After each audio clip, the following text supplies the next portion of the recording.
están? Buen día a todas, a todos. Bueno, el día de hoy vamos a hablar sobre educación. Son dos temas. Uno, dos decretos que saldrán publicados más tarde, el día de hoy, en el Diario Oficial de la Federación o el día de mañana, pero hoy los firmamos, que son los acuerdos que tomé con las y los maestros, con todas y todos, para, por un lado, facilitar la movilidad de las y los maestros en el marco de la UCICAM, en lo que discutimos escuela por escuela los cambios que se requieren para desaparecer UCICAM. Y UCICAM es el esquema para la movilidad y la promoción de los maestros y maestras, que ya prácticamente nadie está de acuerdo con eso, pero ¿qué lo va a sustituir? Es lo que estamos discutiendo en todas las escuelas.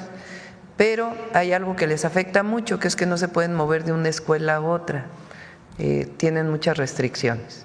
Entonces, desde el 15 de mayo me comprometí a hacer este cambio y el día de hoy Mario lo va a explicar y se va a publicar en el Diario Oficial. Y el otro es la disminución de la edad de jubilación para todos aquellos que están en el 10º transitorio, que también se publicará a más tardar el día de mañana y que Mario también lo va a explicar. Y por otro lado, los avances en la educación media superior, particularmente de las nuevas escuelas que van a existir este año y cuál es el plan hacia adelante. Ese es un tema. El otro, pues como siempre, todos los lunes, quienes quieren los precios. Y finalmente cerramos el día de hoy con Humanismo Mexicano, dedicado a Carlos Monsiváis, porque la semana pasada fue aniversario de su fallecimiento.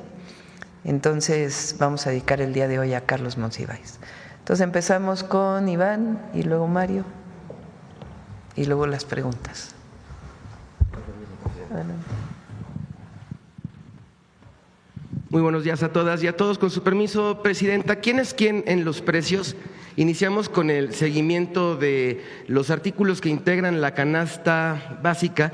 Recordar que la Presidenta hace 3 semanas firmó la renovación de este paquete contra la inflación y la carestía y el compromiso de las tiendas de autoservicio es que no cueste más de 910 pesos una canasta básica de 24 productos. En nuestro monitoreo, el más bajo que encontramos fue en Bodega Aurrera Emilio Carranza, en Saltillo, Coahuila, en 741,60. Le vamos a poner una palomita.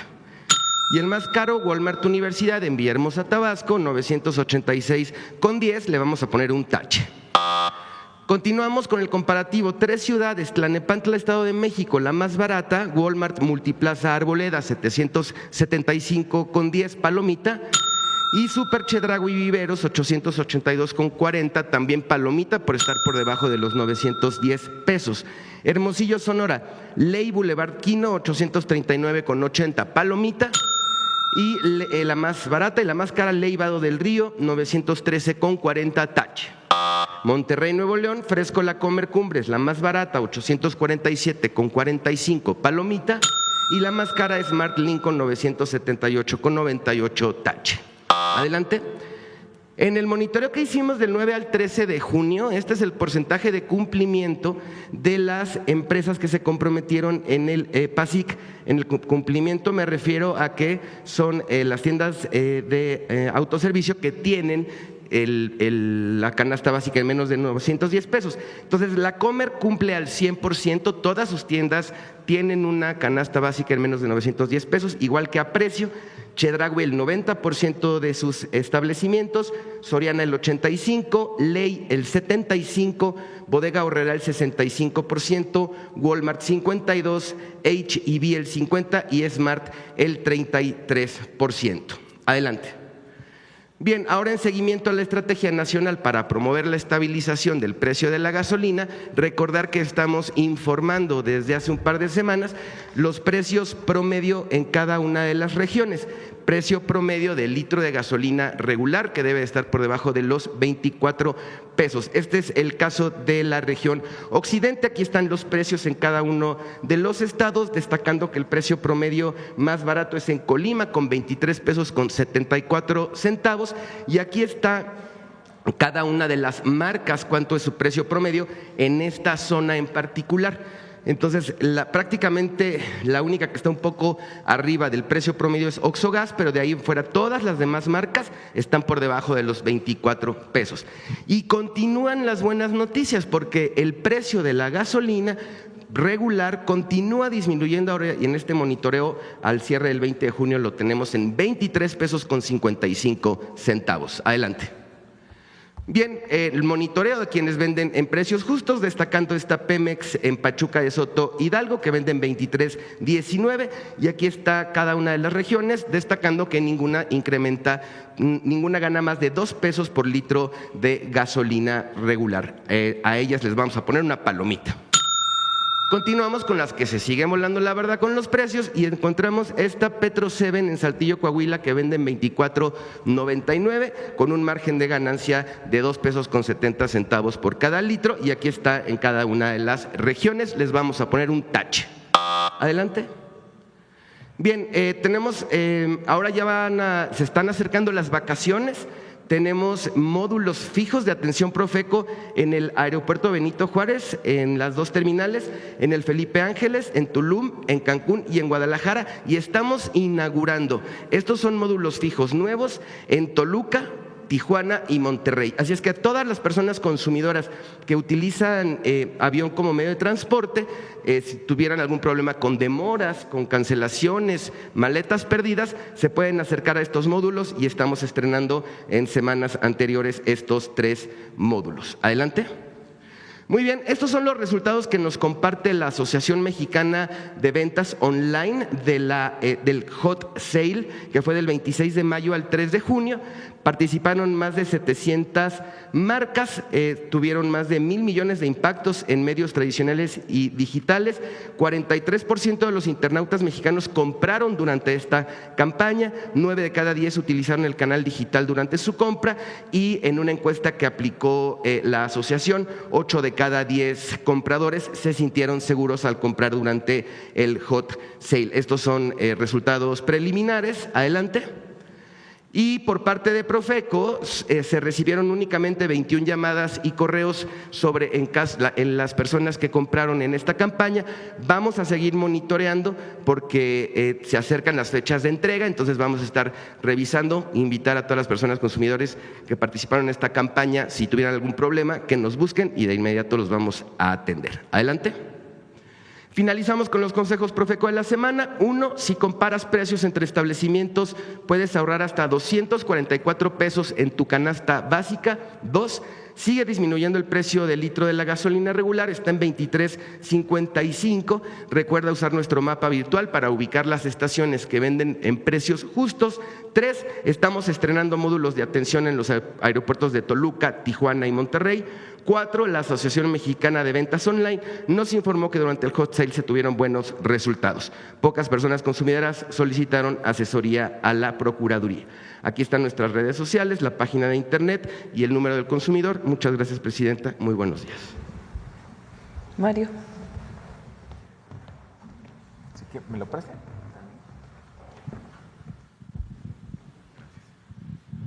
Buenos días a todos, presidenta, con su permiso. Vamos a informar sobre los 2 decretos que planteó la presidenta, pero antes muy rápido informar a todas y todos, y presidenta, de la consulta que usted ordenó escuela por escuela. Adelante. Decirle que ya se realizó el 30 de mayo en el Consejo Técnico. Adelante, fue un proceso de deliberación colectiva entre las y los maestros, fueron 16 reactivos. Adelante. Tenemos algunos primeros resultados. Lo bueno es que el número de participantes, 96.974 escuelas participaron y nos mandaron sus resultados, sus deliberaciones, 30,000 de escuelas multigrado para un total de 127.778 escuelas. Es un muy buen número de participantes y fue en la 7ª sesión del Consejo Técnico el 30 de mayo. Las escuelas que no hayan participado, que no hayan contestado, podrán hacerlo en la sesión del Consejo Técnico del próximo 27 de junio. Adelante. Algunos resultados muy rápido. Adelante. Se les preguntó qué consideras lo más importante, pon en orden de prelación, qué factores consideras en los procesos de admisión, promoción y reconocimiento. ¿Qué dicen los maestros y las maestras en los procesos de admisión? ¿Qué es importante? La formación docente y pedagógica en primer lugar, la apreciación de conocimientos y aptitudes, promedio general de carrera, cursos curriculares y extracurriculares y experiencia docente como esa admisión al final. En la promoción vertical, ¿qué debe considerarse? Dicen los maestros y las maestras. Reconocimiento de conocimientos y aptitudes, antigüedad, reconocimiento al buen desempeño, estudios de posgrado, experiencia y tiempo de trabajo en regiones en condiciones de vulnerabilidad. Para la promoción horizontal, la formación profesional, el reconocimiento y conocimiento de aptitudes, antigüedad, actualización y desarrollo profesional, y así promoción de horas adicionales, reconocimiento a la asesoría y apoyo al acompañamiento. Tenemos información que nos va a guiar en la propuesta que va a hacer la Presidenta de la República de la desaparición de UCICAM y establecer una nueva relación de ingreso, promoción y ascenso. Pero para hoy tenemos un resultado importante. Adelante, la que sigue, por favor. La que sigue. Les preguntamos qué criterio debe considerarse para los cambios de centro de trabajo, el decreto que está presentando hoy la Presidenta. Pues el 54% piensa que la antigüedad y años de servicio. Es decir, el decreto que hoy se va a firmar se basa a que en los cambios de centros escolares la variable que determine a quién le toca primero de los maestros y las maestras sea exclusivamente con la antigüedad. Y justamente es lo que están pidiendo la mayoría de los maestros y las maestras. Adelante. Entonces tenemos ahí el respaldo. Adelante, por favor. Vamos con el primer decreto. Sí, adelante. Tiene que ver con facilitar la movilidad de los centros de trabajo. ¿Esto qué es? Siempre los maestros pues quieren acercarse a la comunidad pues donde nacieron o donde vive su familia. Un maestro de nuevo ingreso normalmente le toca trabajar fuera de su ciudad, fuera de su pueblo, fuera de su comunidad, y conforme va pasando el tiempo pues tratan de moverse. Hay mucha demanda en los centros urbanos, entonces es algo muy normal que los maestros quieran acercarse a algún lugar de su preferencia. Con la entrada de UCICAM esto se volvió muy problemático, muy complejo y poco transparente, porque a algunos maestros sí se les daba el cambio y a otros no. Cuando tenemos una vacante y un maestro se cambia, bueno, ese maestro deja vacante el lugar donde estaba. Entonces otro quiere ocupar ese lugar y ese que ocupa su lugar también deja un lugar vacante y se va formando una cadenita. Se llaman cadena de cambios. Por eso cuando tenemos una vacante genera por lo menos entre 5 y 15 cambios. Ahora, esos cambios van a estar determinados por la preferencia de los maestros para moverse, pero el criterio de decisión de quién se mueve va a ser exclusivamente el de la antigüedad. Vamos a hacer muy transparentes las asignaciones para que todos los maestros y maestras estén pendientes, y la idea de la Presidenta de la República es acercar a los maestros y las maestras a la comunidad que ellos deseen. Adelante, deseen. ¿Cómo le vamos a hacer? Va a haber un mecanismo presencial. ¿Cómo es ahora? Es virtual. Envían los maestros y las maestras su solicitud y de repente pues se publican los resultados. Entonces no sabemos quién sí y quién no. Ahora, ¿qué vamos a hacer? Se van a poner cuáles son las vacancias, cuáles son las plazas vacantes, en dónde están ubicadas. Se van a recibir todas las solicitudes de los maestros y las maestras y públicamente se van a procesar.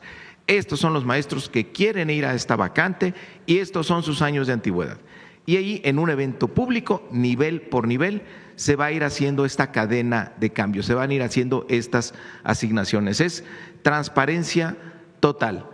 No va a haber ninguna restricción a la hora de recibir las solicitudes, es decir, no hay filtro. Los que se quieran cambiar, que presenten su solicitud. E insisto, el único factor que decide es la antigüedad. Adelante. También les vamos a pedir a los maestros y las maestras que estén al pendiente de que todas las vacantes se sometan a este procedimiento. Es decir, que no se quede por ahí una plaza, que no se pase este procedimiento y de repente tenga una asignación diferente. Y para ello le vamos a dar a la representación sindical la participación durante todo el proceso, desde la emisión de la convocatoria hasta la ejecución de la misma en el evento público que estamos planteando. Y dependiendo de la publicación de la presidenta, de inmediato lo vamos a poner en práctica. Ya en este proceso de cambios 2025 va a entrar en vigor, como se comprometió la presidenta Claudia Sheinbaum. Adelante, por favor. Lo siguiente es el decreto de la disminución de la edad de jubilación del ISSSTE. Quiero recordar cómo era el modelo de pensiones hasta el 2007, era un sistema solidario a cargo del ISSSTE, pero esto es lo importante: 28 años para las mujeres, 30 años para hombres, de servicio para acceder a la pensión. Adelante. Después, en 2007, en la reforma aprobada en el sexenio de Calderón, además ponen un requisito adicional a los años de servicio, una tabla donde iba incrementándose la edad, se podía una edad mínima de jubilación que para el 2028 iba a llegar a 60 años. Adelante. Esta es la tabla, cómo iba subiendo la edad mínima de jubilación que se pedía en la reforma del 2007 para que pudieran jubilarse las y los trabajadores al servicio del Estado. ¿En qué consiste el decreto que está planteando el día de hoy la presidenta? En que esto ya no ocurra, que no se siga aumentando la edad mínima para jubilarse.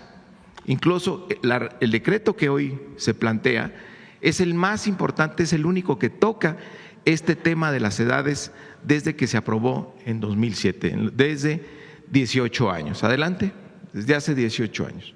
Entonces, ¿cómo va a quedar? En resumen, se va a reducir la edad mínima de jubilación en una tabla que será publicada en el decreto para que llegue a 53 años para mujeres en el 2034 y 55 para hombres igual en el 2034. Comparado con lo que dice actualmente la ley. ¿Cómo estaríamos en el 2028? 58 años para mujeres, 60 años para hombres. Comparen aquí el impacto de la reforma. Es decir, las mujeres, en lugar de esperar a cumplir 58 años para jubilarse, podrán jubilarse a los 53. Y en el caso de los hombres, en lugar de esperar a cumplir 60 años, van a estar en 55. Es un beneficio muy importante, va a beneficiar una buena cantidad de trabajadores y trabajadoras, pero hay que decirlo también, tiene un costo fiscal muy importante. En esta administración, el costo de esta medida supera los 36,000 millones de pesos. ¿Pero no traes la tabla de reducción por ahí? No, se la debo, presidenta, para poder hacer el comparativo directo de cómo va disminuyendo. Regresen la siguiente. La que viene en el decreto. Ah, bueno, ahí está. No, es que aquí hacen magia. La piensa uno y la ejecutan de inmediato. Aquí está el comparativo. Fíjense, ¿cómo está actualmente? Está en 58 años para hombres, 56 para mujeres. La presidenta había anunciado desde marzo, dijo, paren esto, se congela, ya no va a subir. Del 26 al 27 estaba contemplado que subía un año más, la edad mínima, subía a 59 para hombres y a 57 para mujeres, pero ya con el decreto se queda en 58, ya no sube. Y en 56 para mujeres. Ahora, del 28 al 30 iba a subir otro año, iba a subir hasta 60 años.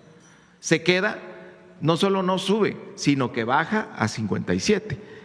Y para mujeres iba a subir a 58, pero ahora va a bajar a 55. Y no se queda ahí, sigue bajando la edad. Del 31 al 33 va a bajar, aquí ya era 60-60, ¿no? Pero va a bajar a 56 y a 55 en el 34. Y aquí lo mismo, baja de 55 hasta 53. Aquí este 60, este 60. Ahí está el comparativo de cómo beneficia a las y los trabajadores y revierte esta injusticia de haber puesto un requisito adicional a los años de servicio, que fue la edad mínima de jubilación de la reforma de Calderón en 2007. Entonces, esto es una reversión a esa reforma en beneficio de los derechos de los trabajadores y trabajadoras. Adelante. Regresa un poco. ¿Dónde está esa? Entonces, en resumen, es esto, ¿no? Es cómo van a disminuir las edades. Adelante. Bueno, y por último, informarles rápidamente, Presidenta, cómo vamos en las construcciones. Ya arrancamos obras en 14 planteles y en este mes de julio vamos a arrancar las que nos faltan. Son las nuevas preparatorias, los nuevos bachilleratos, una inversión de 1,215 millones de pesos. Hay 2 planteles que están terminados, que ya venían construyéndose. El de Tecámac y el de Reynosa están listos para iniciar el siguiente ciclo escolar, son completamente nuevos y van a entrar ya dentro del sistema de bachillerato nacional que ha anunciado la presidenta. Estos son 18,000 nuevos lugares para que nadie se quede sin estudiar en las entidades que están ahí señaladas. Adelante. Tenemos también la ampliación de bachilleratos que tienen mucha demanda actualmente y que tienen espacio para poder crecer. Son 33 acciones, son 33 obras. Ya iniciamos en 7 planteles y están por iniciarse en otros 22. Son 8,910 lugares nuevos. Algunos planteles que no tenían turno vespertino y que tienen mucha demanda, vamos a tener turno vespertino. Es el caso de Tijuana y Tlaxcala. En Tijuana tenemos ya 2 bachilleratos que solo tenían turno matutino, van a tener turno vespertino a partir del siguiente ciclo escolar, y lo mismo en el caso de Tlaxcala. Ahí ya no hay que hacer, la inversión en infraestructura será mínima, pero se ampliarán el número de espacios. Adelante. Y después la presidenta detectó que había muchas secundarias que no eran utilizadas en las tardes. ¿Y dónde están los jóvenes que se quedan sin preparatoria? Pues donde están las secundarias. Cuando terminan la secundaria, entonces se aprovecha esa infraestructura, hay una inversión para reconvertirlas y que en las tardes puedan ser preparatorias. Eso es optimizar la utilización de la infraestructura educativa. Son 35 reconversiones, una inversión de 759.5 millones de pesos. Ya se arrancó en 23 planteles, en julio arranca en 11 planteles, ahí son 10,500 lugares adicionales. Si sumamos las 3 cifras, casi llegamos a 47,000, 37,500 nuevos lugares para las y los jóvenes de nuestro país. Adelante. Algunas fotos muy rápido: Michoacán, Jalisco, Chiapas, Puebla, adelante, que ya estamos en obra. Estado de México, Yucatán. Y todas estas acciones terminarán en el siguiente ciclo escolar. Cuando no esté lista, por ejemplo, los bachilleratos nuevos, pues vamos a tener aulas provisionales, porque si ven, la mayoría de las obras las vamos a acabar en este año para que las y los jóvenes ya puedan ir a su preparatoria. Sí. A ver, regrésate para ver las tres formas de ampliación del bachillerato. Los mapas. Son 20,000 estudiantes por los nuevos. Atrás. Son 18,000 estudiantes de los 20 nuevos planteles de bachillerato, más la que sigue. 8,910 más 10,500. Son prácticamente 37,500 nuevos lugares para este año nada más, para educación media superior. Gracias, Mario. Muchas gracias. Sí. La idea es que en algunos empiecen en agosto y si no, ya iniciarían a mediados del ciclo, puede ser, y después ya se incorporan en agosto del 2026. Bueno, a ver, importante entonces, recuerden que el 15 de mayo anuncié 3 temas muy importantes para las maestras y los maestros. Uno, el aumento salarial del 9% y un 1% más a partir de septiembre. Todas las maestras y maestros van a ver reflejado el 9% de aumento salarial entre salario y prestaciones a partir del 1 de julio. Va a ser retroactivo al 1 de enero. Ya lo van a recibir el 1 de julio. Segundo, un cambio en la manera en que pueden moverse de una escuela a otra, mientras hacemos el cambio del UCICAM famoso o de la UCICAM famosa.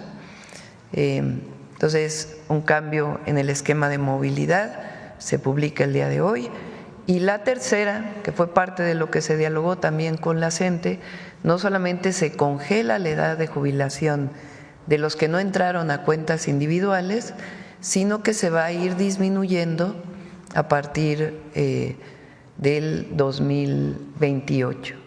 Este es un acuerdo que tomamos y el día de hoy va a salir publicado. Es importante para todos los que nos escuchan que tienen que cumplir las maestras y los maestros 30 años en el caso de hombres de haber trabajado como maestras y maestros y 28 años en el caso de mujeres. Lo que estaba pasando es que aunque cumplieran 30 años, cada año o cada 2 años aumentaba la edad de jubilación. Ahora no solo se congela, sino que disminuye hasta el 2034. Esa es la tercera mejora para las maestras y los maestros. Ahora, para cómo vamos a cambiar la UCICAM, no solo va a ser por reuniones de consejo técnico, nos vamos a ir presencialmente escuela por escuela. La propuesta que se va a presentar va a salir de las maestras y de los maestros, no de la Presidenta de la República. Si nos llevamos un año más, nos llevamos un año más, pero tiene que salir de asambleas, de discusión de las propias maestras y maestros, presencial en las escuelas, para que no haya ningún problema después de que no fue tomada en cuenta ninguna opinión, ninguna posición. Eso que salga desde abajo, eso es lo que va a ser la propuesta para el cambio relacionado con la promoción de los maestros. Bueno, ese es uno, y la otra son 37,000 nuevos lugares para educación media superior y va a ir aumentando cada año. Van a ser más de 100,000 lugares durante todo el sexenio para aumentar el número de preparatorias para las y los jóvenes en nuestro país, además de los 330,000 espacios para educación superior, que ya también lo vamos a presentar en las siguientes mañaneras. Bueno, pues esa es la información.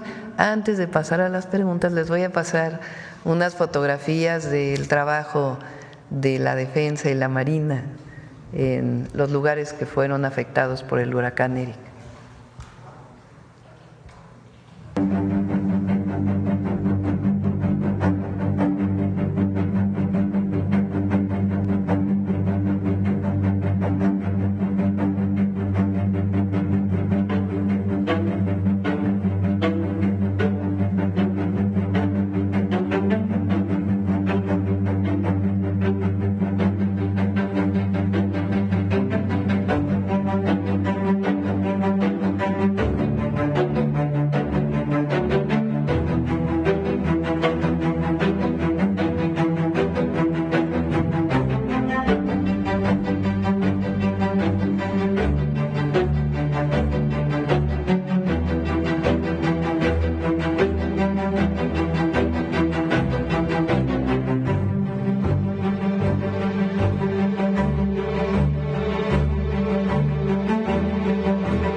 faltó ahí más fotografías, creo que le hicieron un corte de la parte del plan de N3.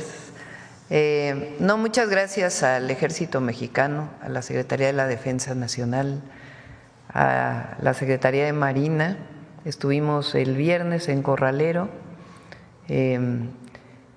se quedó allá Leti Ramírez en Pinotepa Nacional coordinando los esfuerzos junto con Laura Velázquez.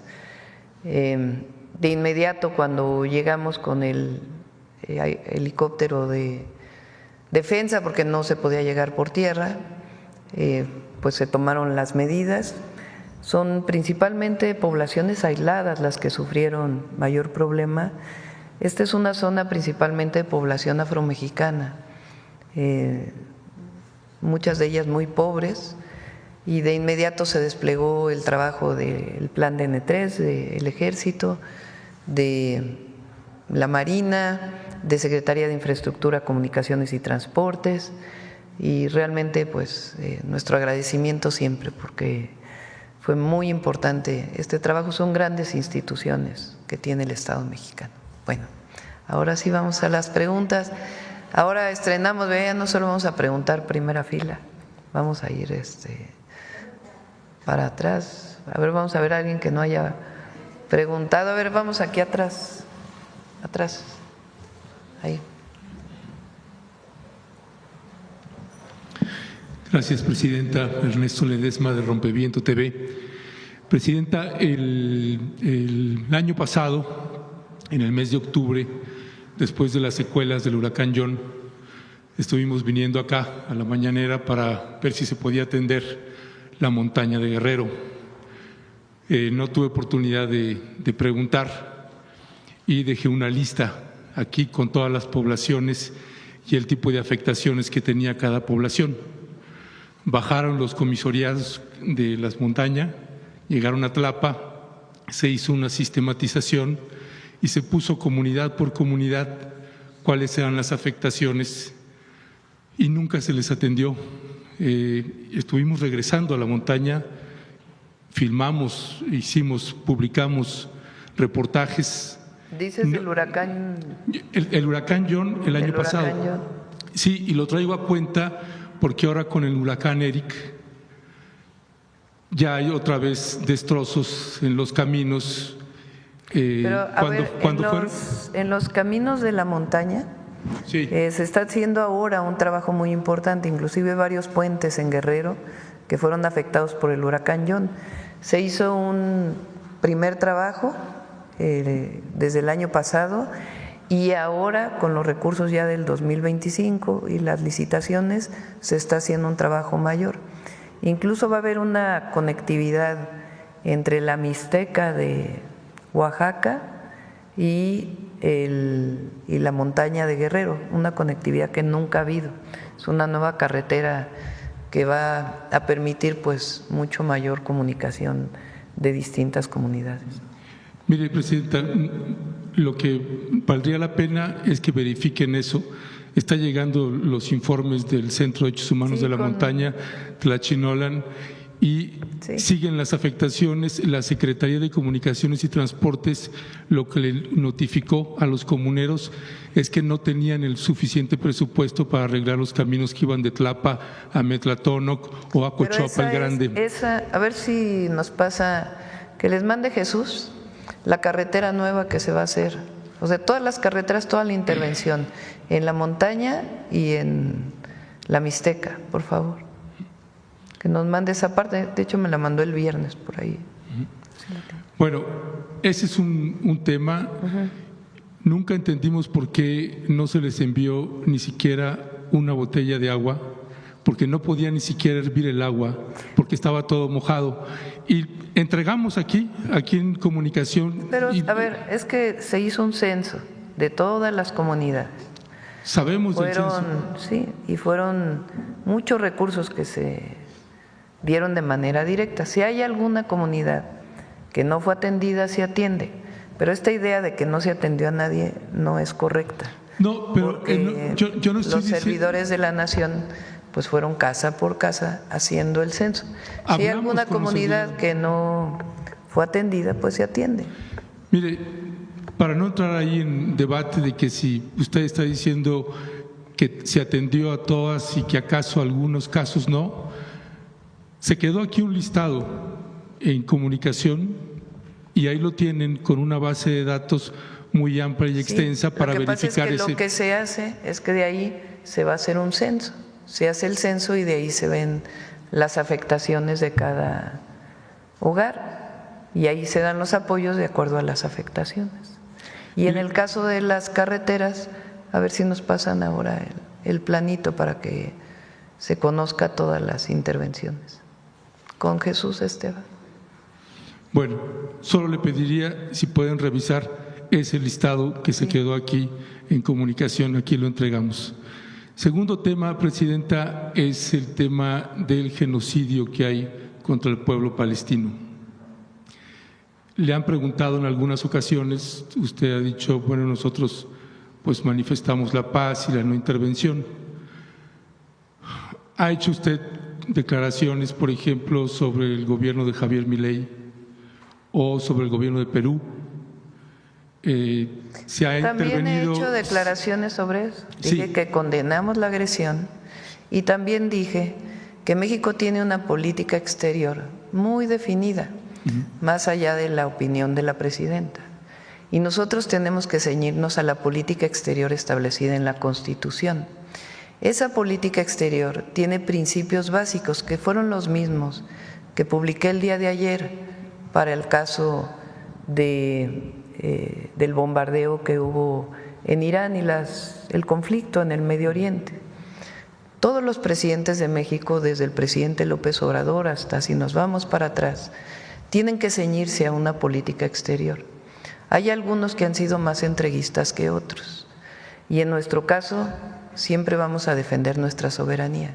Pero el marco de actuación de la presidenta de México tiene que ver con la Constitución de la República y con lo que ha sido los lineamientos de la política exterior de México. Y en ese sentido está perfectamente establecido en los principios de política exterior, en el artículo 89 constitucional, en el inciso 10º. Y sobre eso tenemos que nosotros ceñirnos, porque así está marcado en la Constitución. Sí, pero acá no estamos hablando de una guerra, estamos hablando de un genocidio. Y no sé, y le pregunto a usted de manera directa si usted está de acuerdo o está consciente que lo que está padeciendo el pueblo de Palestina es un genocidio. Es un genocidio. Hace cerca de, no sé, varios años, yo publiqué una carta en La Jornada con mi pensamiento en aquella época. Ahora nos tenemos que ceñir a la política exterior de México, que es la búsqueda de la paz, siempre. Si ustedes escuchan en la última de las declaraciones que hizo el presidente López Obrador, creo que fue abril del 2024, es muy parecido a lo que estamos diciendo ahora. Y desde entonces ya estaba esta situación. Entonces nosotros nos tenemos que ceñir a la política exterior y a lo que dice claramente la Constitución de la República.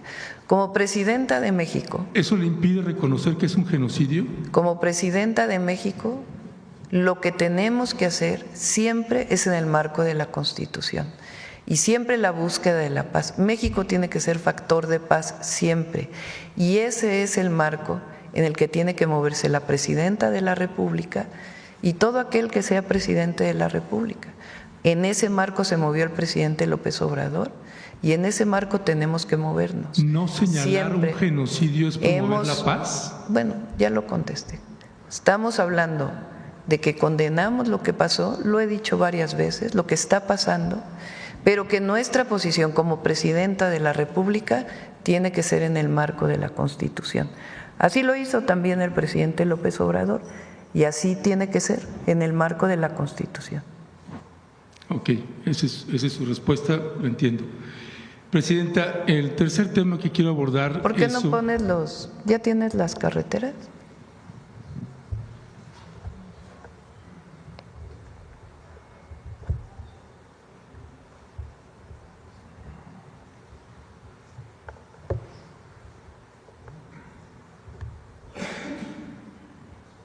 Nunca vamos a estar a favor del daño a un niño o una niña, a un infante, jamás, ni de afectación a las poblaciones civiles. Ese es principio, convicción y política exterior mexicana. ¿Y por qué no mandar ayuda humanitaria?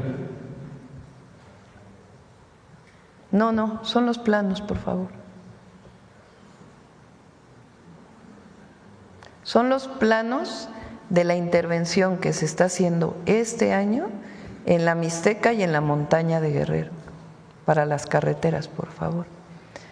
Y vamos a poner, si quieren, los principios de la política exterior, a ver si los tienen, artículo 89.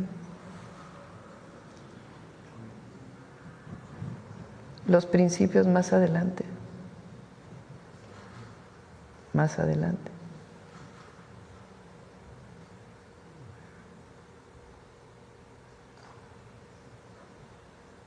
Más adelante, por favor. Son los principios de política exterior.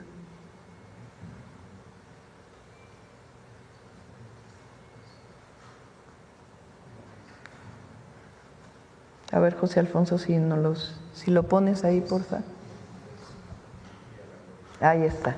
En la conducción de la política, el titular del Poder Ejecutivo, o sea, la presidenta, inciso 10 del artículo 89 constitucional, dirigir la política exterior y celebrar tratados internacionales, esas son las funciones de la presidenta o del presidente, así como terminar, denunciar, suspender, modificar, enmendar, retirar reservas y formular declaraciones interpretativas sobre los mismos, sometiéndolos a la aprobación del Senado.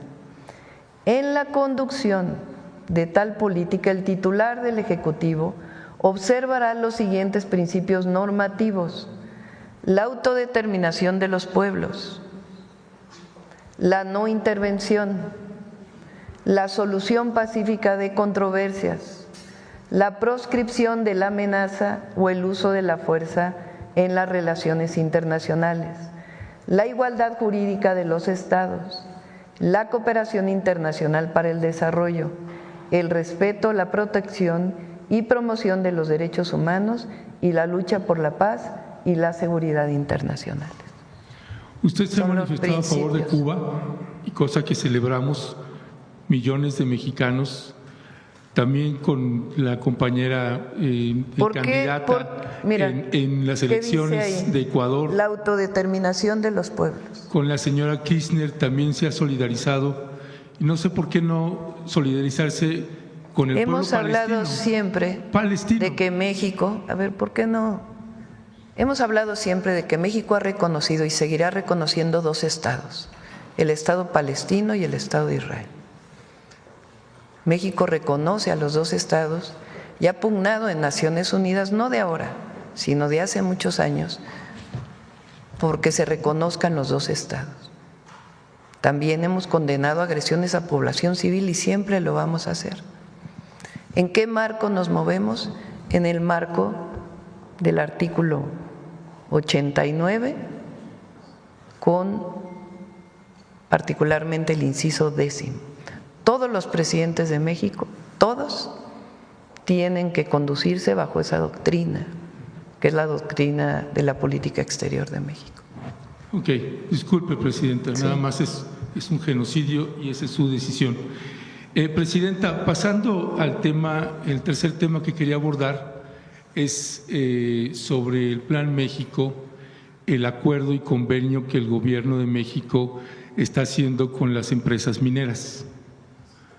El secretario de Economía, Marcelo Ebrard, publicó este pasado 18 de junio en su red social: de acuerdo a las instrucciones de la presidenta Sheinbaum, se da inicio a una nueva etapa de la minería mexicana orientada a reducir la dependencia en minerales y proteger la economía nacional.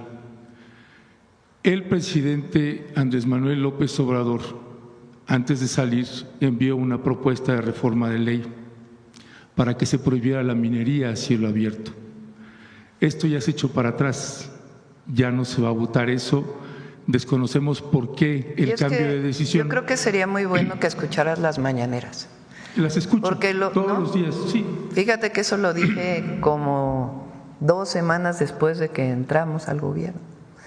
Dije que esa iniciativa tenía problemas porque prohibir, y lo platiqué en su momento con el presidente López Obrador, cualquier minería a cielo abierto implicaba prohibir, por ejemplo, minas de arena para la construcción o las minas salinas, que hay minería para sal, es decir, distintas actividades relacionadas con la minería a cielo abierto que si se prohibiera por completo pues no permitiría la explotación de ciertos recursos. Eso lo dije, lo he dicho más varias veces.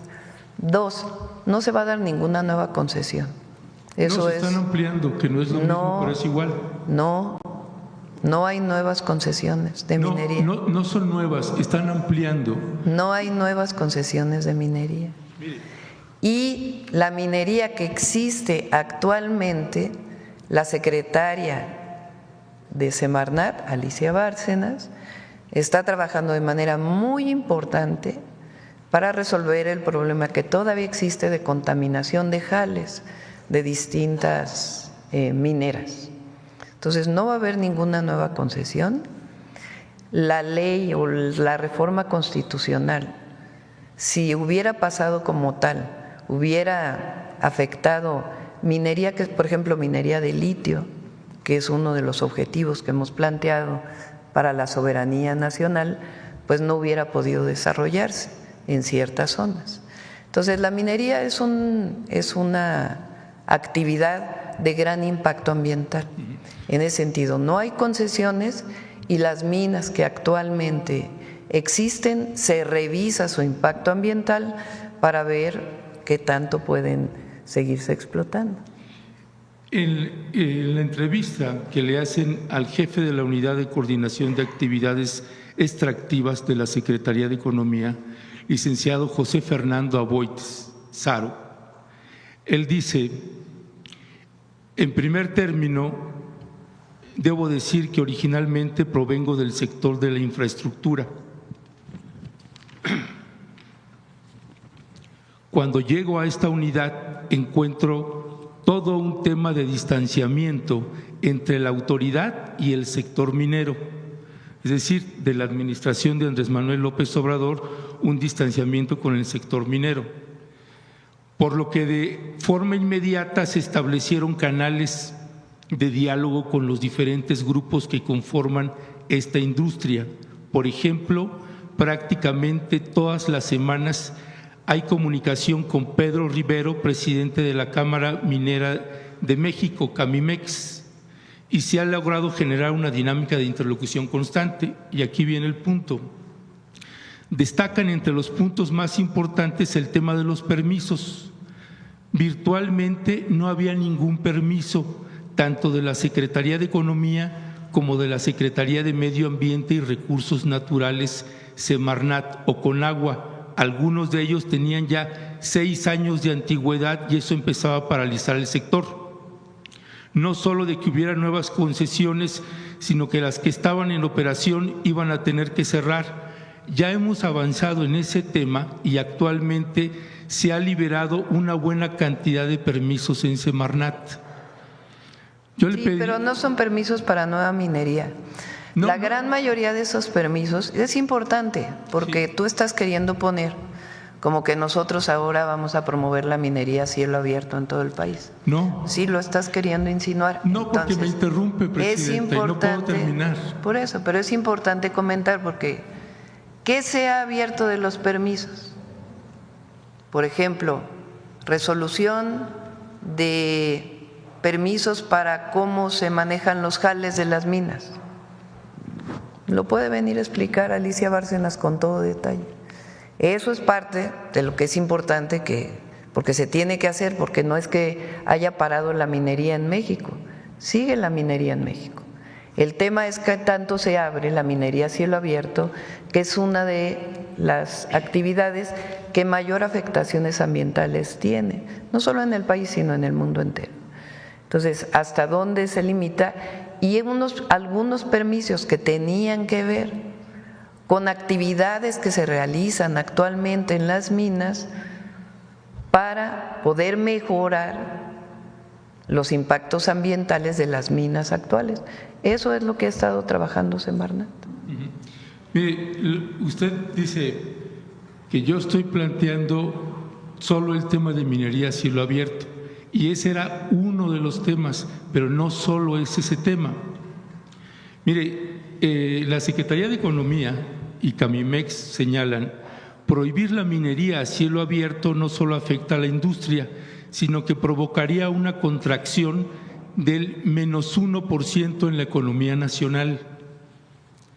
Estas son las declaraciones de quien considero la mejor secretaria de Economía que hemos tenido en México, la secretaria Raquel Buenrostro, en la administración del presidente López Obrador. El sector de la minería en México prácticamente no paga impuestos en proporción a sus ingresos totales y es una de las industrias con más corrupción relacionadas con las regulaciones de la Secretaría de Economía. En el 2021, la producción en minería alcanzó 16.680 millones de dólares. Los grandes contribuyentes pagan 2.4% de sus ingresos totales. Nosotros, que estamos asalariados, pagamos entre un 30 y un 35%, y las mineras pagan el 0.002% de sus ingresos totales, dijo en ese entonces la secretaria de Economía, y que también había sido la titular del Servicio de Administración Tributaria. Usted, en el proyecto de Nación, en los 100 compromisos, en el numeral 87, señala: no se van a otorgar más concesiones de minería a cielo abierto, se evaluarán aquellas que tienen concesión siempre que haya reconocimiento de la población y no tengan impactos ambientales. No se va a permitir la explotación de hidrocarburos a partir del fracking. Yo le plantearía o le pediría, Presidenta, ¿cuál es el convenio que está haciendo con el Plan México, el Gobierno de México, que firmó Marcelo Ebrard, y que se ven las firmas que lo está haciendo en las imágenes? Si lo pueden presentar completo, ¿cuál es el acuerdo que han hecho con Grupo México? Porque Grupo México también anuncia más inversiones y no entendemos por qué se le sigue abriendo tanto las puertas cuando tenemos una historia terrible con ese Grupo México, con esa minera, y tendría que estársele abriendo por lo menos una investigación y una averiguación a Germán Larrea, el propietario de ese grupo minero. Pero lo que no entiendo es qué estás insinuando. No sé a qué se refiere. Pues sí, porque… ¿Qué es lo que no entiende ahí? O sea, ¿qué insinúas? ¿Que estamos haciendo algo distinto a lo que hemos dicho? Sí. Pues no. Bueno, presenten cuál es el proyecto. Sí, se presenta, no tiene ningún problema. A ver, porque es importante, porque tú estás como generando una idea de que estamos mintiendo. Yo nunca le voy a mentir al pueblo de México, nunca. Y si llegara a cambiar yo de opinión, lo plantearía abiertamente por alguna consideración que tuviera. Pero nunca vamos a mentir ni a esconder, jamás. Entonces, si estás insinuando que estamos escondiendo y estamos mintiendo, estás equivocado. Entonces, ¿qué estamos planteando para la minería? Actualmente hay concesiones de la minería. Requieren permisos para su misma operación, porque los permisos no es que se den una sola vez y ya después dejan de darse. Son permisos que tienen que ver con ubicación de jales, con tratamiento de agua, con muchas otras cosas relacionadas con la actividad minera actual. Entonces, había algunos permisos que no se habían dado y que eran necesarios darlos para garantizar que en efecto no hay por lo menos menores impactos ambientales de los que había en su momento. Entonces, ese es uno. Dos, en el caso de que siga la actividad minera, pues tiene en las concesiones que actualmente existe, tiene que revisarse a profundidad si es factible o no es factible. Por ejemplo, te pongo un ejemplo, El litio. ¿Es importante que México produzca litio? Yo creo que sí. Para eso se nacionalizó el litio. ¿Cómo es la explotación del litio, en particular en Sonora, en lugares con arcilla? Pues resulta que es minería a cielo abierto. Entonces, requiere un impacto ambiental particular para poder explotar el litio. Por ejemplo, si vamos a seguir construyendo trenes, pues se requieren bancos de materiales para la construcción de esos trenes. ¿Cómo son los bancos de materiales? ¿Cómo se extraen los bancos de materiales del balasto de los trenes? Con minería a cielo abierto. ¿En dónde se tiene que hacer? Pues en donde sea factible, con su estudio de impacto ambiental y su aprobación de que después de que se haga el banco de materiales, pues tiene que resarcirse el daño ambiental que se hizo. ¿Qué tipo de minería es? Minería a cielo abierto. Por ejemplo, con Grupo México, en el caso de Sonora, con el daño que hubo en su momento en el río Sonora, se está trabajando para poder garantizar todos los hospitales que se comprometieron en algún principio, para garantizar toda la reparación del daño ambiental que no fue considerada completamente y los montos que tiene que aportar Grupo México. ¿Es bueno eso? Desde mi perspectiva, si se hace bien, las comunidades están de acuerdo y se resuelve el problema, sí.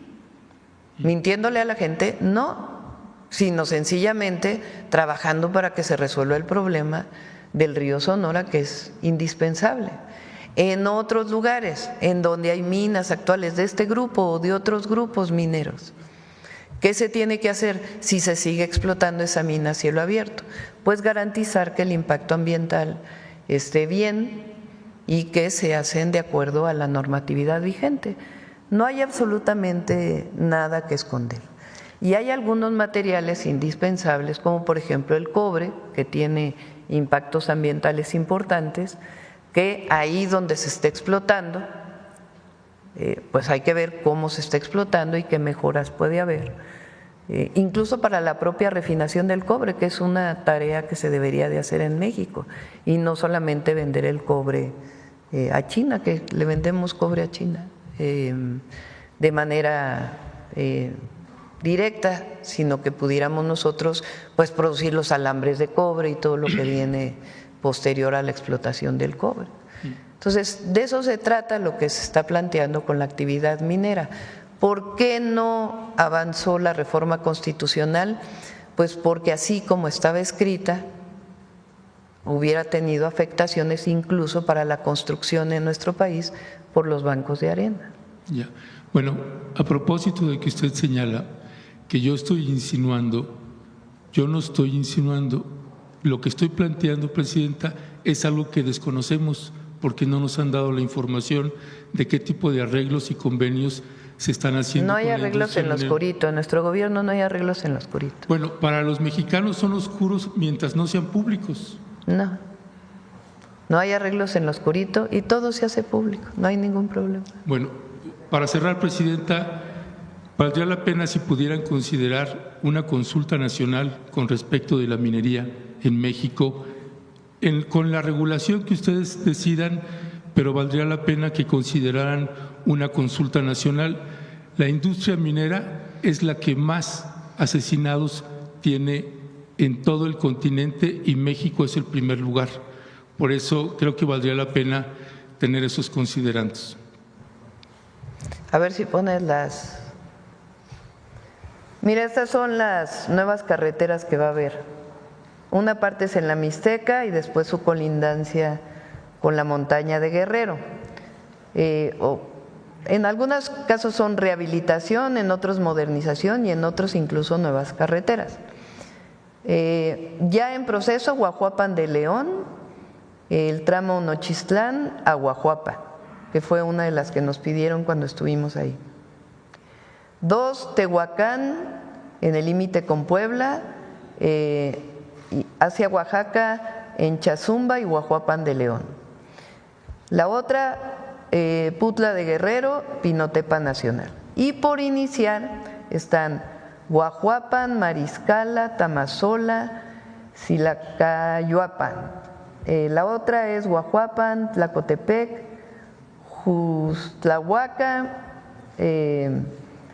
y también su vínculo del Carrizal hacia Putla. Luego, la otra que han pedido muchísimo es la número 5, la 6, bueno, ahí les faltó la 7. La 7 está arriba, y la 8. Entonces, si se fijan, es una intervención muy importante en la montaña de Guerrero y en la Mixteca de Oaxaca y en la Mixteca de Puebla. Estas son de las zonas más pobres del país. Y ahora que fuimos, la demanda mayor fue caminos, que se arreglaran los caminos, se mejoraran y algunos nuevos caminos. Y esto va a quedar este año, este mismo año van a quedar todas. Sí. A ver, vamos, alguien que no haya preguntado, que hayan preguntado poco. Bueno, ya se repiten todos, vamos a ver. A ver aquí la compañera que traes. Gracias. Buenos días, Presidenta. Yulia Bonilla, del periódico La Razón. Primero, una consulta sobre el tema educativo, si puede contestar también el secretario, aprovechando su presencia, sobre la aplicación de esta prueba inédita al examen de media superior para la UNAM y el Politécnico Nacional. Por acá. Sí, porque ya se concluyó la aplicación del examen. La UNAM y el Politécnico reportaron que al menos 1,400 alumnos, aspirantes no presentaron el examen, y en toda la presentación de las pruebas se estuvieron reportando algunas fallas con esta aplicación digital del examen. Entonces, preguntarle qué ocurrirá, cómo se procederá ante estos casos, que hubo algunas fallas que lo estaban reportando los estudiantes, cómo se atenderán estos casos. Adelante. Gracias, Presidenta. Primero, recordar que estamos en un esquema diferente. La Presidenta nos instruyó a que termináramos con el examen del Comipems, que era muy injusto que los jóvenes se jugaran su futuro, su destino en un examen. Y abrimos una plataforma diferente, Mi Derecho, Mi Lugar, y el 40% de los inscritos, casi 250,000, decidieron ya a qué preparatoria van sin examen, por asignación directa. Y el Politécnico Nacional y la UNAM realizaron sus exámenes el fin de semana pasado, antepasado y utilizando un software de inteligencia artificial. Por primera vez lo hicieron en la UNAM virtual, el Politécnico ya tenía 2 años de experiencia, y el porcentaje de los alumnos que completaron su examen fue del 99%. Algunas fallas, sobre todo por el tema de la conectividad, lo va a resolver el propio Politécnico y la UNAM, dándole a las y los jóvenes la oportunidad de participar. Pero lo más importante es que una vez que den ellos los resultados, en promedio el 90% de los jóvenes va a quedar entre su primera y segunda opción, algo que no se lograba en Comipems. Y eso tiene que ver con la prepa que está más cercana a su lugar de residencia, o por una preferencia en específico que tienen las y los jóvenes. Pero no los vamos a dejar solos, a los jóvenes les vamos a apoyar para que o puedan hacer el examen o se les dé alguna posibilidad. ¿Se tiene alguna numeralia de cuántos presentaron alguna queja sobre las fallas? Los datos que yo vi tuve el reporte detallado del Politécnico, menos del 0.7% tuvieron algún problema entre los que se inscribieron y efectivamente realizaron el examen. Y en la UNAM son datos parecidos porque se utilizó la misma plataforma en los mismos tiempos. ¿Y va a haber algún tipo de prórroga para aquellos, algunos comentarios o quejas que se presentaron en la jornada? Es que se les mandaba la alerta de que, por ejemplo, sonidos o que presencias en el lugar de la presentación del examen de una persona distinta al estudiante, etcétera. Entonces quedaba la inquietud de si eso les iba a anular el examen. ¿Se van a revisar este tipo de reportes y qué garantía se les va a dar a los alumnos en caso de que haya sido, porque eran situaciones como fuera de su control, ladridos de los perros de los vecinos, etcétera, que viven en una zona muy ruidosa y que les generaba este tipo de inquietudes a los estudiantes? La verdad es que fue un éxito. Eventualmente puede haber algunas fallas. De hecho, hubo un reporte en la jornada que atendimos. Teníamos 20 casos de jóvenes que no habían podido acceder a la plataforma Mi Derecho, Mi Lugar. 20 casos de más de 250,000 que fueron atendidos. Nos contactaron y fueron atendidos. Es el mismo caso acá. La verdad es que por primera vez se realiza esto y es una innovación en lo que ha ocurrido, pero sobre todo va a beneficiar a las y los jóvenes que vayan a la preparatoria que ellos quieran. Gracias, secretario. Otro tema. Es importante, ¿qué pasó ahora? Nosotros nos comprometimos a desaparecer el examen del Comipems. ¿Qué es el examen del Comipems? Un esquema de exámenes en donde los jóvenes que salían de secundaria de la zona metropolitana del Valle de México tenían que realizar un examen y a partir de su calificación en el examen o del número de aciertos que tenían en el examen eran enviados a una o a otra escuela.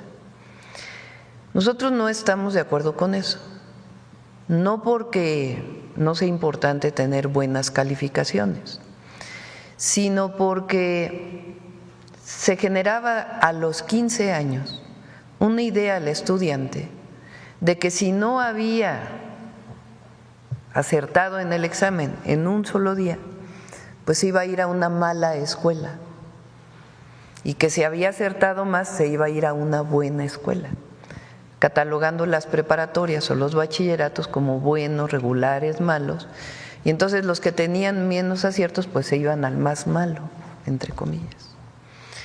En primer lugar, es falso que sean malos bachilleratos, absolutamente falso. Esta idea de que el que tiene menos aciertos va a ir a un CECATIS o a un CEBETIS o a un colegio de bachilleres porque no son buenas escuelas, pues es falso. Todas las escuelas son buenas y estamos mejorándolas. Ahora les platico cómo las vamos a mejorar todavía más, las públicas, evidentemente. Entonces, esta idea de que había malas escuelas y buenas escuelas es incorrecta. Todas las escuelas son buenas y todas tenemos que mejorarlas. Eso es lo primero. Lo segundo, esta idea de frustración tremenda del estudiante a los 15 años, de que ya estaba predeterminada tu vida de ir a malas escuelas desde los 15 años porque a lo mejor no contestaste bien en un examen. ¿Cómo a los 15 años le vas a decir a un joven, a un adolescente, pues mira, ya tu vida está determinada de esta manera o está determinada de esta? No. Lo que tiene que hacer el Estado es garantizarle a los jóvenes una buena educación para que puedan continuar, si quieren, con carreras terminales en la preparatoria y si no, poder seguir estudiando la universidad. La educación es un derecho, el acceso a la educación es un derecho. Entonces, ¿qué fue lo que se hizo? Una plataforma en la que los jóvenes pueden definir, de acuerdo a la cercanía de su domicilio y a la opción que más les guste, apuntar 3 opciones, ¿verdad? 3 opciones de a dónde quieren ir. La gran mayoría, fíjense, el 50% quedó en su primera opción, de manera sencillamente como ellos lo decidían. ¿Qué pasa con la UNAM y el Politécnico? Bueno, la UNAM primero es autónoma y ellos definen a través de su propio consejo universitario cómo es su ingreso.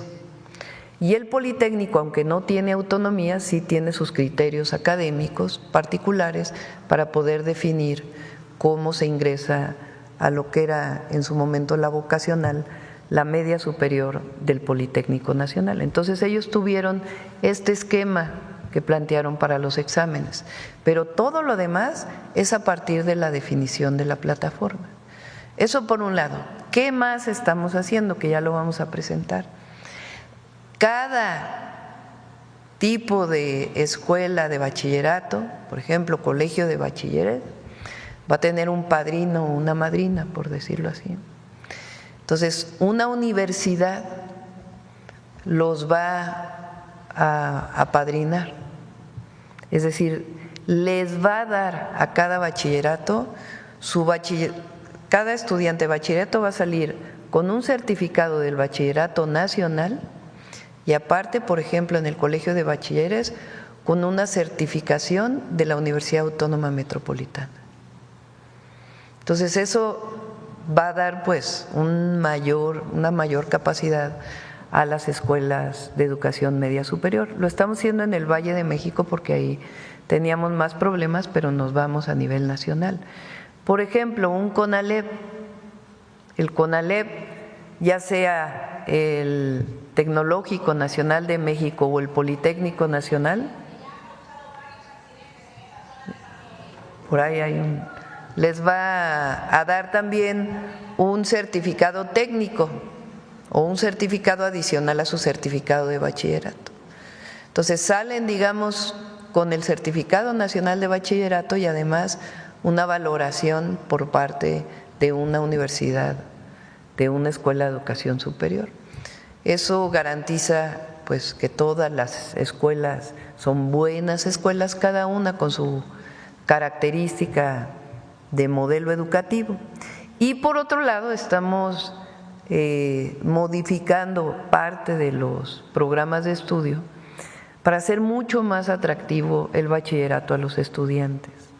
Los estudiantes dejan el bachillerato, el nivel más alto de deserción escolar, aún con la beca, está en el bachillerato. Y nosotros no queremos que se salgan de la escuela, queremos que se queden en la escuela. Y para ello pues tiene que ser mucho más atractiva la escuela, que la pasen bien, que no haya problemas en las escuelas y además pues que tengan esta certificación de una escuela de educación superior.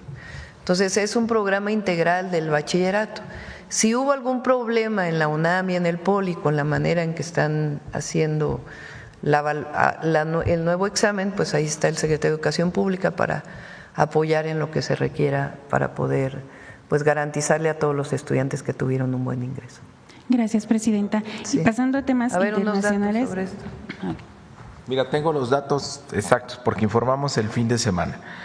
Se inscribieron para hacer el examen 109,266 jóvenes, de los cuales se presentaron 107,790. El 98.65% de los inscritos presentaron el examen, incluyendo 755 aspirantes que reportaron tener una discapacidad, se les dio facilidades para el examen. Y de los que hicieron el examen, solamente se reportaron 97 incidencias, las cuales fueron plenamente identificadas por el sistema, validadas y atendidas. Y hay 50 aspirantes que reportaron fallas en los servicios de luz o del internet del lugar donde se encontraban haciendo su examen y también se les va a dar apoyo con las mesas de soporte. Pero pues es por primera vez, se hacen en línea, se hace de manera conjunta, Poli, UNAM y pues les fue muy bien. Gracias, secretario. Ahora, en otra pregunta, pasando a temas internacionales, presidenta, ayer el presidente de Estados Unidos, Donald Trump, hacía este comentario o insinuación de que se necesitaría un cambio de régimen en Irán. Entonces, a ver su comentario respecto a estas declaraciones y también sobre las dimensiones que podría tener en México o que eso está estimando derivado de este conflicto, pero sobre todo con el cierre del estrecho de Hormuz, que bueno, sabemos que es un ducto por el que pasa combustible, etcétera. Entonces, si nos puede, pues, comentar cuáles son las dimensiones del impacto que se tendría de este lado del país. Primero, soberanía de los pueblos. Esa siempre ha sido la posición de México. Cada pueblo tiene el derecho a decidir su forma de gobierno. Ese es principio de la política exterior de México.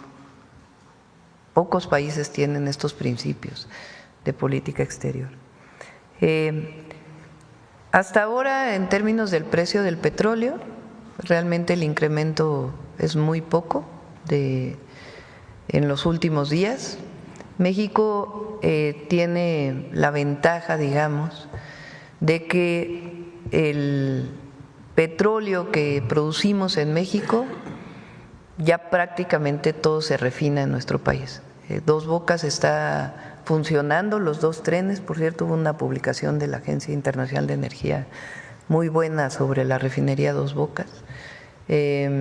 Y ya prácticamente, o sea, ha disminuido mucho la importación de combustibles. Entonces, ahí está avanzando mucho la soberanía energética, entre otras razones por la compra de la refinería en Texas, Deer Park, y por otro lado, pues de la refinería Dos Bocas y el trabajo que se está haciendo en las 6 refinerías que ya existían en nuestro país. Aunque como quiera pudiera llegar a impactar si subiera mucho el precio de las gasolinas, porque nuestra referencia es internacional. En ese caso hay un mecanismo que existe en México para que no suban las gasolinas, que es el subsidio a través del IEPS, que es el impuesto que se paga por las gasolinas, y que está publicado y que entraría en vigor en caso de que hubiera un aumento en el precio internacional de la gasolina mayor. México tiene un mecanismo para que no aumente la gasolina en el país. Ok. Y bueno, en otro tema, Presidenta, sobre los cambios, hoy inicia el periodo extraordinario en el Congreso, entonces si nos puede comentar para precisar cuáles son los proyectos que tienen prioridad para el Congreso en estos días. Lo vamos a presentar el miércoles, mañana se presentan, mañana es seguridad y también Ernestina Godoy y Marcela Figueroa van a presentar las leyes que tienen que ver con seguridad, que son 3, aunque de esas 3 se deriva modificación a otras, que es 1, la ley de la Guardia Nacional, 2, la ley del Sistema Nacional de Investigación e Inteligencia o del Sistema Nacional de Investigación e Inteligencia, y la otra es del Secretariado de Seguridad Pública. Son 3 leyes que se van a modificar, mañana se presentan y el miércoles presentamos todas las demás leyes que también se modifican en este periodo. ¿Se mantiene en 20 el número de reformas que se estarían enviando? Sí, más, van a ser más, porque se está integrando una que tiene que ver con los delfines, en la protección de los delfines, que no estaba integrada originalmente. Entonces, si mal no me equivoco, son 22. Ok. Y relativo también al tema legislativo, preguntarle, Presidenta, un tema que publicamos en La Razón la semana pasada sobre los costos de las rentas que están incrementando de manera pues excesiva, al menos aquí en la capital del país.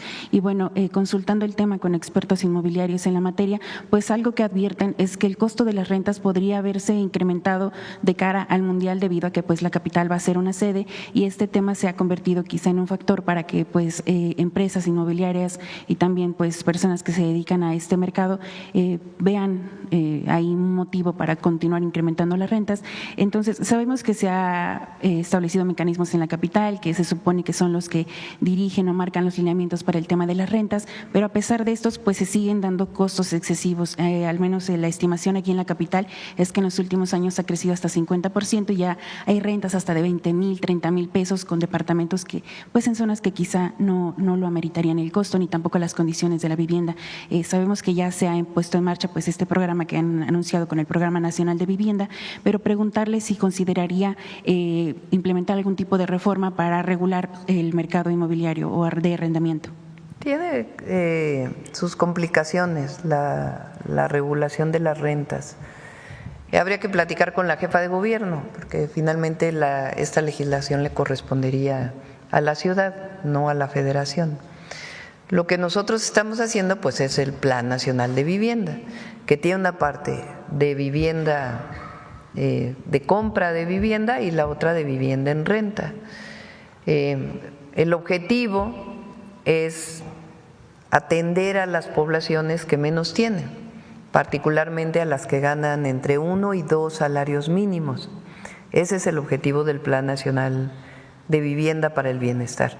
Y eso pues va a ayudar a que haya mejores precios para la compra y también para la renta. Pero lo de la ciudad pues tendríamos que platicarlo con la jefa de gobierno. Y por último, ayer se dio una inundación en el municipio de Naucalpan derivado del desbordamiento. ¿Saber qué atención se le va a dar a la población? Sí, se va a ayudar ahí al presidente municipal y a la gobernadora. Conagua está pues para ver todo lo que tiene que ver con la red de drenaje y por su parte, pues si es necesario algún apoyo adicional, porque el Estado de México va a dar apoyos, pues estaríamos apoyándole. Días antes se comentaba que se había retirado un tapón derivado de, pues, en la presa que causó el desbordamiento. Saber si habrá algún tipo de investigación sobre algún responsable. Tiene que revisarlo la Conagua. Sí. Okay. Gracias, presidenta. Sí. A ver, vamos allá, por allá atrás. A ver, Carlos. Hace mucho que no preguntas. Andaba en la lista de lesionados. Carlos Navarro, del Heraldo Media Group. Presidenta, con estos, el aumento salarial, el tema de la jubilación y el UCICAM, ¿qué pendiente tienen ustedes con los maestros de México? Sí, quedamos de seguir discutiendo el tema de la reforma del 2007. El Fondo de Pensiones para el Bienestar, pues es un gran alivio para las maestras y los maestros que se van a jubilar en el régimen de cuentas individuales, porque en caso de ganar lo que se gana como salario medio del IMSS, ya no van a jubilarse con menos, sino se va a tener el total del salario, hasta el salario medio. Y después los que se jubilan con más salarios, pues también muchos de ellos se ven beneficiados. Entonces, además de eso, nosotros quedamos de seguirlo platicando, todo pues en el marco de lo que puede destinarse por parte del presupuesto público. Para que tengan una idea, el cambio de edad representa en todo el periodo un monto adicional como de 80,000 millones de pesos. Entonces, todo representa recursos y pues hay que analizar hasta dónde da, pero de todas maneras vamos a seguir trabajando con ellos, no está cerrada nunca la puerta, sino que vamos a seguir trabajando para mejorar las condiciones del Magisterio Nacional. ¿Y de qué forma encontrar estos recursos que les está costando por el tema de la edad de jubilación, presidenta? Pues son recursos que va a asumir el gobierno federal y va a alcanzar, porque hay que seguir trabajando en el marco de la austeridad republicana. No se hubiera ofrecido esto si no se tuviera la certeza de que va a alcanzar el recurso. Pero de todas maneras seguimos trabajando en todo lo que tenga que ver con la mejora de las condiciones laborales y de la educación de las niñas y los niños en nuestro país. Presidenta, mañana estará cumpliendo 63 años sí. de edad. Ya llovió. ¿Esa edad ya le permite ser beneficiaria del programa Mujeres Bienestar? ¿Se va a inscribir en este programa? No lo he pensado. No lo he pensado, sí. No lo he pensado. ¿Podemos traer pastel? ¿Traemos pastel? Pues traemos pastel. Por último, preguntarle, presidenta… Día de San Juan. En 2027 va a haber elecciones en 17 estados, 16 de ellos gubernaturas. Hoy en el Heraldo de México se publica una serie de encuestas donde en 15 de los 17 estados Morena aventaja en las proyecciones. ¿Qué mensaje mandarle a la militancia, a aquellos que aspiran para no causar esta división y que genere resultados adversos? ¿Y de qué manera mantenerse con estas proyecciones para que el movimiento siga creciendo, presidenta? Está interesante la encuesta que sale hoy en el Heraldo, vale la pena que se vea. No la voy a pasar aquí porque si no van a andar diciendo que andamos promoviendo, pero no se necesita promover porque el movimiento de transformación está muy fuerte en el país, muy fuerte, y hay un reconocimiento del pueblo. Y en general a todos aquellos que quieran ser candidatos o candidatas del movimiento, pues hay 3 máximas: no mentir, no robar y no traicionar al pueblo. ¿Qué mensaje mandarles a aquellos que, faltan un par de años y que ya se anticipan? ¿Qué mensaje mandarle a ellos? Calma, ya que hasta que salga la parte oficial, ya para, por lo pronto, a seguir trabajando cerca del pueblo siempre. Muchas gracias, buen día a todas y todos. Muy bien. Vamos a ver aquí, porque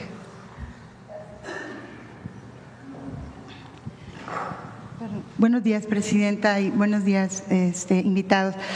Presidenta, volviendo con el tema del petróleo, quiero comentarle, dentro del plan presentado por Pemex para el 25-30, nos gustaría saber si se sigue con la estrategia de exploración misma que fue un punto importante del sexenio pasado y que implementó el presidente Andrés Manuel López Obrador, siendo muy acertada, en donde se encontraron yacimientos muy importantes en el sur de nuestro país y que presentó una gran oportunidad para las reservas del autoconsumo. Este tema se vuelve muy importante debido a la situación que prevalece en estos momentos y que queremos saber, Presidenta, si tenemos garantizado el tema del petróleo para nuestro país. En caso de presentarse una situación global, ¿qué decisiones tiene contemplado el Gobierno de México para enfrentarlas? Sí. Me reúno cada semana con la Secretaría de Energía y estamos trabajando mucho con Pemex. Ha habido transformaciones muy importantes en Pemex derivado de la reforma constitucional y la reforma a las leyes que hacen más eficiente su operación. Por ejemplo, Pemex ya no tiene, no sé cuántos consejos de administración tenía de acuerdo a la subsidiaria, ya solo tiene un solo consejo de administración. Eso es muy bueno porque garantiza pues el control de toda la empresa pública del Estado. Estamos trabajando en pues la parte financiera, que se ha encontrado también ya un esquema muy claro no para este año, sino para los próximos años, y va muy bien.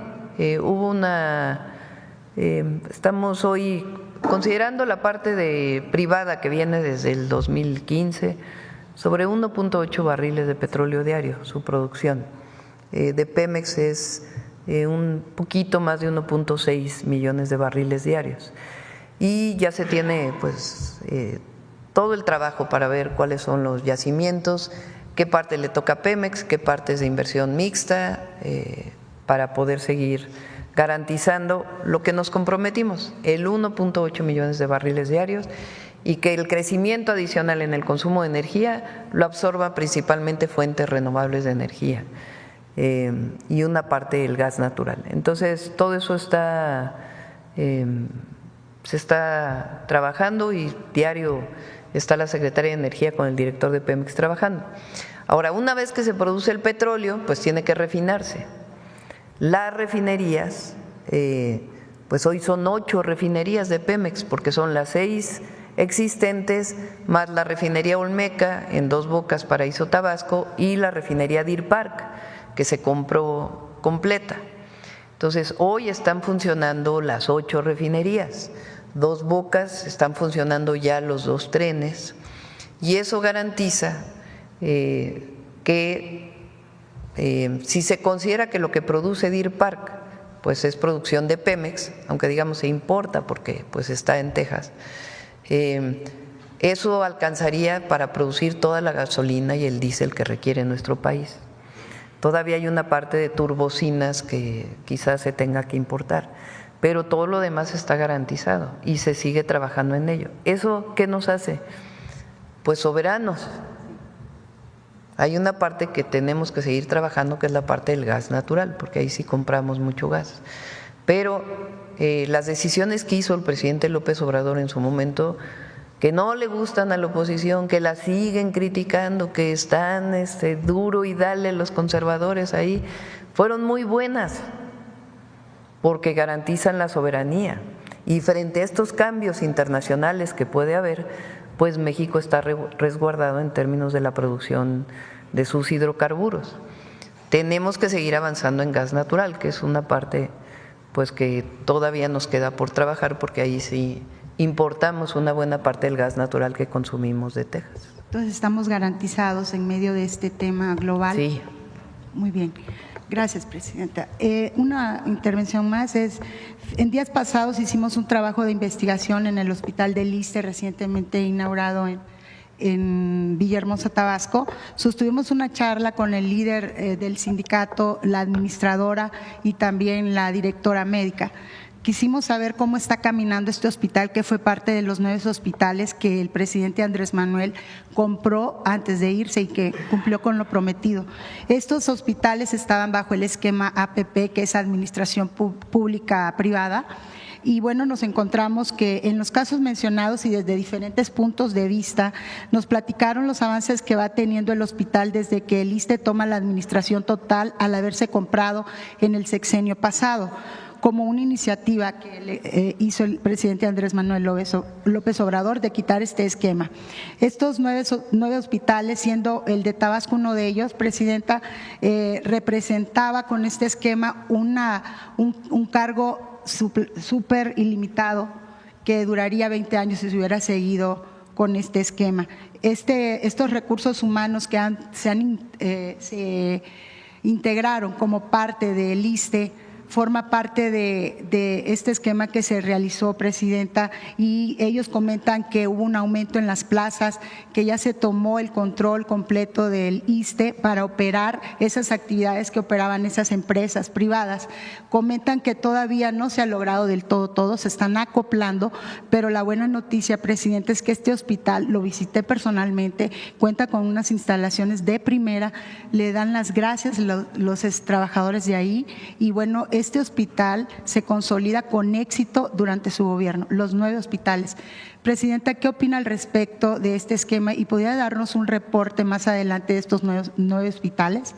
Que sí, ya se… pedimos, de mañana en 8 viene Salud, le pedimos a Martí, que está haciendo muy buen trabajo al frente del ISSSTE, que pueda informarlo.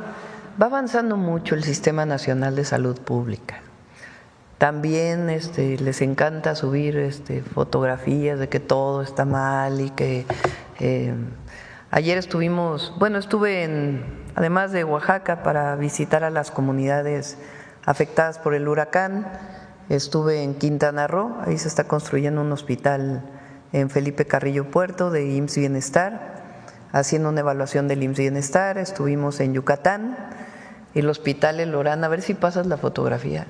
Presidenta, perdón que la interrumpa, dentro de la entrevista es una cosa impresionantísima, de veras increíble el hospital. Tiene 300 camas sensables y otras 300 o poco más no sensables. Es algo de primer nivel impresionante, se va a inaugurar este año. Mira nada más. Lo está construyendo la Defensa Nacional, los ingenieros militares. Impresionante, impresionante. Y ahí Yucatán va a entrar al IMSS Bienestar, estamos haciendo ya el plan de trabajo. Y después estuvimos haciendo la valoración en Campeche que durante años estuvo abandonado. En el primer nivel que se entró, o sea, lo que son los centros de salud, ya solo faltan 11 médicos para que abran todos los centros de salud de lunes a domingo. Y en el segundo nivel estamos haciendo inversiones muy importantes de 2 tomógrafos, poniendo en marcha todos los quirófanos, para que este mismo año los hospitales estén en mejores condiciones. Todo esto que inició con el presidente López Obrador, los medicamentos, pues ya conocen, tuvimos el problema de que alguien se quiso pasar de vivo en sobrecosto, se están ahorrando más de 20,000 millones de pesos adicionales y en julio ya más o menos 2/3 partes está normalizado el abastecimiento y en julio viene la otra parte. Entonces se va avanzando y vamos a seguir avanzando en lo que es nuestra convicción y le estamos dando seguimiento personal y quitar pues todos estos esquemas de privatización que le hicieron mucho daño al sistema de salud. No lo beneficiaron, sino que hicieron muchísimo daño, representaban un gasto enorme y además pues los servicios no eran buenos. No eran funcionales.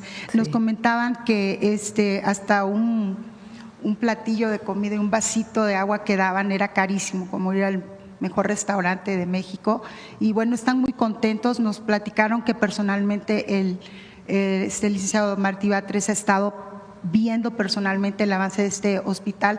Presidenta, cabe señalar que este hospital del ISSSTE en Tabasco hasta goteras tenía, ya era algo terrible y pues están muy contentos. El acoplamiento ha sido eficiente y pues va caminando, Qué bueno. aunque todavía hay cosas que hay que hacer. Le dan las gracias, Presidenta, en nombre de ellos. Gracias. Permiso. Muy bien. Cerramos. Vamos. Sí, Humanismo Mexicano. Con el queridísimo, lo extrañamos, a Carlos Monsiváis. Adelante.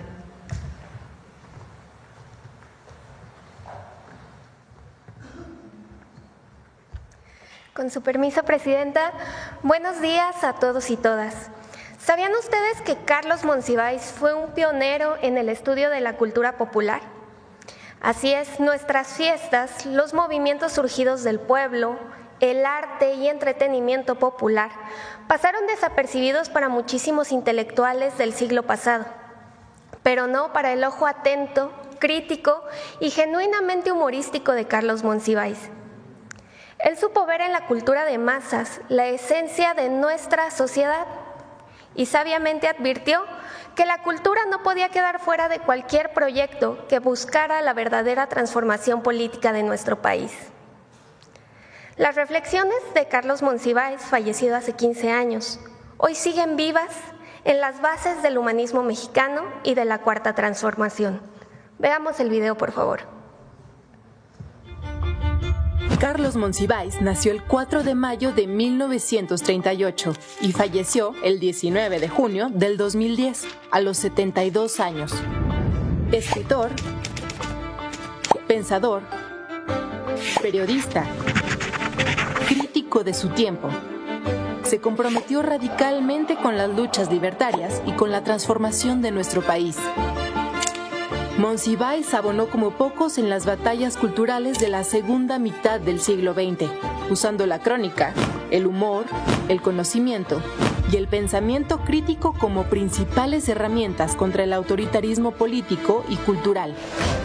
La obra, el pensamiento y el activismo de Carlos Monsiváis contribuyeron claramente en el desarrollo de la izquierda mexicana y fue un precursor de la Cuarta Transformación y del humanismo mexicano. Monsiváis desarrolló ejes fundamentales de pensamiento. Entre los principales están la noción de la democracia desde abajo y de colocar lo marginal en el centro como dos ideas fundamentales que están detrás del lema por el bien de todos, primero los pobres, y de la propuesta de humanismo mexicano como síntesis que define a la Cuarta Transformación. La apuesta permanente por una izquierda pacifista, civilista, antiautoritaria y de resistencia crítica, que privilegia la toma del poder por métodos democráticos e incluyentes. Propuso que la victoria cultural se gana con la revolución de las conciencias, al poner en el centro las batallas culturales y las luchas libertarias pequeñas y grandes que llamaba causas perdidas. Consideraba que la cultura popular es el cimiento de una sociedad que se organiza. Subrayó que desde la época de liberales y conservadores existe una batalla ideológica y cultural cíclica que se mantiene desde el siglo XIX hasta pleno siglo XXI. Su propuesta fue un liberalismo humanista. Enunció algunas frases para definir a los enemigos en esta batalla cultural. La única doctrina de la derecha es la hipocresía, escribió. Enemigo de la simulación, de la cultura santurrona, de las buenas conciencias. Tuvo la agudeza para distinguir esta hipocresía, lo que alimentó las mejores piezas de su célebre columna periodística, Por mi madre, Bohemios. Ejerció un periodismo crítico y claramente a favor de los más débiles, de los grupos marginados y de las causas contemporáneas como el feminismo, la diversidad, la pluralidad religiosa y los derechos indígenas, entre muchos otros. Como bien planteó en su crónica sobre el éxodo por la democracia, la modernidad se debe forjar desde abajo y entre todos. Si ustedes ven lo que ha pasado en los últimos años, la derecha no ha ganado una sola victoria cultural. Ha perdido todas, una tras otra, desde su oposición a la minifalda hasta la muy reciente andanada del gobernador de Jalisco contra el condón. No ha ganado una. Muchas gracias. Gracias a todas y a todos. Buen día. La firma del decreto. De los decretos. Vénganse.